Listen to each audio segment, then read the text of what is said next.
I'm going to show you how to super quickly create a typewriter effect in Premiere Pro. There's this new feature with the update. It's not really new, but you may not know about it. It's integrated in Premiere Pro. And if you go to your window and then extensions, Film Impact Dashboard, click on that. I put it into my panel already. You can see a lot of different effects and kind of like transitions. And I think a lot of them are just basically effects that we always had, but they try to look cool. I don't know. There is one, if you click on the text, there is one called Text Animator and then Typewriter. I'm going to show you how to do it. So before we had to do letter by letter keyframing and it took a lot of time.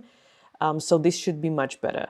So if I click on the text and I'm going to say Nicole is the best because I am. By the way, download my Premiere Pro PDF guide. This is a must for every single Premiere Pro editor. Link in the description. Go. Trust me, you need this. You don't have to download it. It's fine. Stay slow. Nicole is the best. I'm gonna actually copy that. Ooh, how did I did this? Download my Premiere Pro. Okay, I'm gonna tell you. Hold down the Option key or something else on Windows. Control, I guess, and drag the layer to make a copy of that. Click on the text layer that I want to typewrite. And as you can see, it's just a text. There's no motion.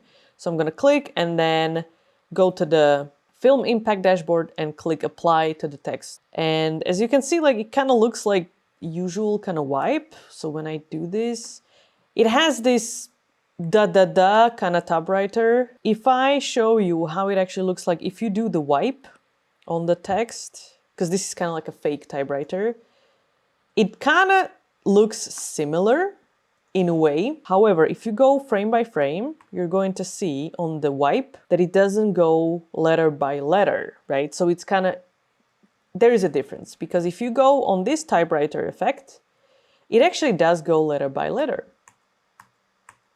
Although sometimes it has 2 frames to get to the letter, which is weird. So it's kind of working. It's not 100% true, but if you need to be quick with your edit and you need to create this, of course, I would suggest to use also some kind of keyboard sound effect under it, just to add another layer of authenticity to this, to make it believable, like, oh yeah, this is a typewriter. And if you want to be really fancy, you can create a line and then animate it as you type, you know, so that kind of line, typing line, Windows 1998 or something. And that's basically how we do it. Let me know if you like it or if you think it's completely useless. But I mean, if you really don't have time, I mean, this can be a good solution instead of just going keyframing letter by letter. But I don't see this whole addition as something that we have to have, but okay, I'll take it. Use the thanks button if you enjoyed this video. And yeah, check out the Premiere Pro guide. To purchase my Premiere Pro PDF guide, just go into the description of this video and click on the link. It takes you to Gumroad, which is a worldwide seller of ebooks. Click on buy this, put your email there, business info, credit card, and the guide will be sent to you automatically in the next email.